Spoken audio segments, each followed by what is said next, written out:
हमने भी कावेरी डेल्टा के आसपास जो महान साम्राज्य बने पहले उनके बारे में देखा। अब हम देखते हैं ऐसे राज्य जिनकी राजधानी दिल्ली थी।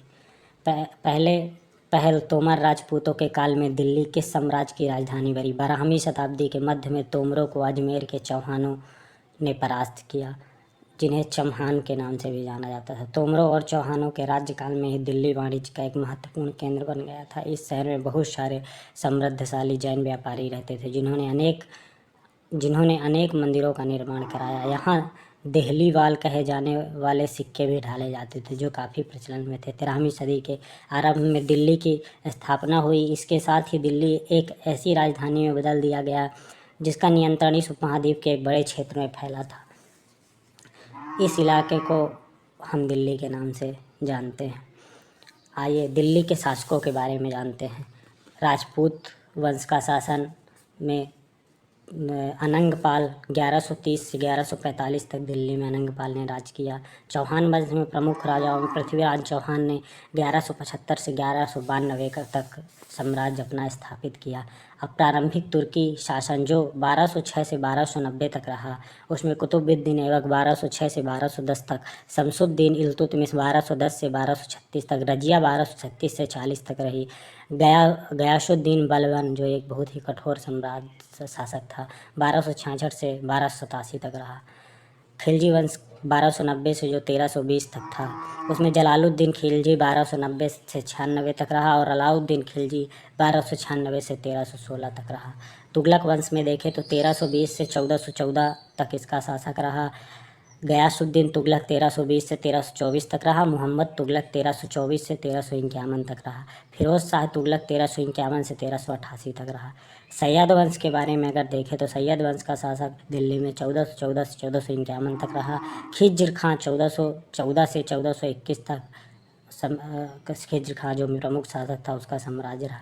लोधी वंश जो 1451 से 1526 तक रहा। बहलोल लोधी जो उसका संस्थापक था, 1451 से 1489 तक उसने शासन किया। दिल्ली के सुल्तानों के बारे में जानकारी हम देखते हैं। हालांकि अभिलेख, सिक्कों और स्थापत्य के माध्यम से काफ़ी सूचना मिलती है, मगर यह भी महत्वपूर्ण व इतिहास तारीख है जो सुल्तानों के शासनकाल में प्रशासन की भाषा फारसी में लिखे गए थे। तवारीख के लेखक, सचिव, प्रकाशक, कवि और दरबारियों जैसे सुशिक्षित व्यक्ति होते थे जो घटनाओं का वर्णन भी करते थे और शासकों को प्रशासन संबंधी सलाह भी देते थे। वे न्याय संगत शासन के महत्व पर बल देते थे। न्याय चक्र क्या होता था? 13वीं सदी में के इतिहासकार फ़ख-ए-मुदव्विर ने लिखा है, राजा का काम सैनिकों के बिना नहीं चल सकता, सैनिक वेतन के बिना नहीं जी सकते। वेतन आता है किसानों के एकत्रित किए हुए राजस्व से, मगर किसान भी राजस्व तभी चुका सकेंगे जब वो खुशहाल और प्रसन्न होंगे। ऐसा तभी हो सकता था जब राजा न्याय और ईमानदार प्रशासन को बढ़ावा दे। हमने लेख में बातें देखी न्याय व्यवस्था के बारे में। अब कुछ बातें ध्यान रखने योग्य देखते हैं।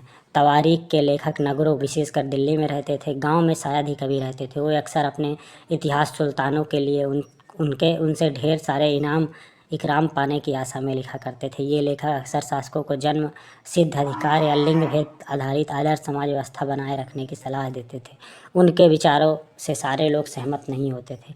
1236 में सुल्तान इल्तुतमिश की बेटी रजिया सिंहासन पर बैठी। उस युग के इतिहासकार मिन्हाज-ए-सिराज ने स्वीकार किया है कि वह अपने सभी भाइयों से अधिक योग्य और सक्षम थी, लेकिन फिर भी वह एक रानी को शासक के रूप में मान्यता नहीं दे पा रहा था। दरबारी जन भी उसके स्वतंत्र रूप से शासन करने की कोशिशों से प्रसन्न नहीं थे।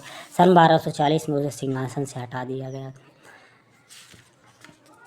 आगे हम देखें तो 13वीं शताब्दी के आरंभिक वर्षों में दिल्ली के सुल्तानों का शासन गैरिसिनों, रक्षक सैनिकों की टुकड़ियों के निवास के लिए बने मजबूत किलेबंद शहरों से परे शायद ही कभी फैला हो। शहरों से संबंध लेकिन उनसे दूर भीतरी प्रदेशों पर उनका नियंत्रण ना के बराबर था। इसलिए उन्हें आवश्यक सामग्री, रसद आदि के लिए व्यापार, कर या लूटमार पर ही निर्भर रहना पड़ता था। दिल्ली के सुदूर बंगाल और सिंध के गैरिसनों शहरों का नियंत्रण बहुत ही कठिन था। बगावत, युद्ध, यहाँ तक कि खराब मौसम से भी उनसे संपर्क के लिए नाजुक सूत्र भिन्न भिन्न होते थे।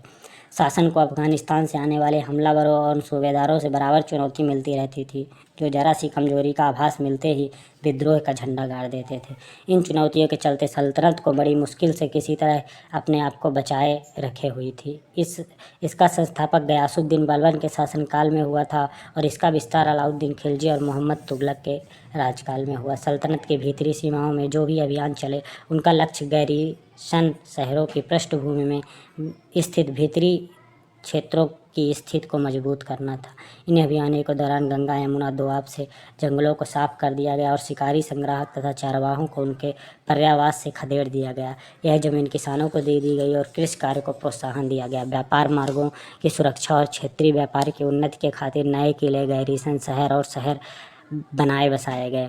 दूसरा विस्तार सल्तनत की बाहरी सीमा में हुआ। अलाउद्दीन खिलजी के शासनकाल में दक्षिण भारत को लक्ष्य करके सैनिक अभियान शुरू हुए और ये अभियान मोहम्मद तुगलक के समय अपनी चरम सीमा पर पहुंचे। इन अभियानों में सल्तनत की सेनाओं ने हाथी, घोड़े, गुलाम और मूल्यवान धातुएं अपने कब्जे में ले ली थी। दिल्ली सल्तनत की सेनाओं की शुरुआत अपेक्षाकृत कमज़ोर थी, मगर 150 वर्ष बाद मोहम्मद तुगलक के राज्यकाल के अंत तक इस उपमहाद्वीप का एक विशाल क्षेत्र युद्ध अभियान के अंतर्गत आ चुका था। इसके शत्रुओं की सेनाओं को परास्त किया और शहरों पर कब्जा किया। इसके सूबेदार प्रशासक मुकदमों में फैसले सुनाते थे और किसानों से कर वसूलते थे, लेकिन इतने विशाल क्षेत्र पर इनका नियंत्रण किस सीमा तक कितना प्रभावी था, ये देखते हैं। हमने अभी तक राज्य व्यवस्था, सल्तनत काल या दिल्ली में जो शासन किया गया उसके बारे में देखा। अब खिलजी और तुगलक वंश के अंतर्गत प्रशासन पर एक नज़र डालते हैं। दिल्ली सल्तनत जैसे विशाल साम्राज्य के समेकन के लिए विश्वसनीय सूबेदार तथा प्रशासकों की जरूरत थी। दिल्ली के आरंभिक सुल्तान, विशेषकर इल्तुतमिश, सामंतों और जमींदारों के स्थान पर अपने विशेष गुलामों को सूबेदार नियुक्त करना अधिक पसंद करते थे। इन गुलामों को फारसी में बंदगा कहा जाता था तथा इन्हें सैनिक सेवा के लिए खरीदा जाता था। उन्हें राज्य के कुछ बहुत ही महत्वपूर्ण राजनीतिक पदों पर काम करने के लिए बड़ी सावधानी से प्रशिक्षित किया जाता था। चूँकि वे पूरी तरह अपने मालिक पर निर्भर होते थे, इसलिए सुल्तान भी विश्वास करके उन पर निर्भर हो सकते थे। बेटों से बढ़कर गुलाम को माना जाता था। सुल्तानों को सलाह दी जाती थी कि जिस गुलाम को हमने पाला पोसा और आगे बढ़ाया, उसकी देखभाल करनी चाहिए, क्योंकि तकदीर अच्छी हो तभी पूरी ज़िंदगी में कभी कभी ही योग्य और अनुभवी गुलाम मिलता है। बुद्धिमानों का कहना था कि योग्य और अनुभवी गुलाम बेटे से भी बढ़कर है।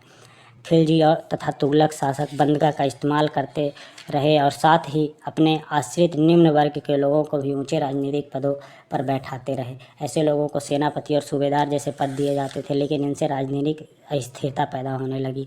गुलाम और आश्रित अपने मालिकों और संरक्षकों के प्रति तो वफादार रहते थे, मगर उनके उत्तराधिकारी के प्रति नहीं। नए सुल्तानों के अपने नौकर होते थे। फलस्वरूप किसी नए शासक के सिंहासन पर बैठते ही प्रायः नए और पुराने सरदारों के बीच टकराहट शुरू हो जाती थी।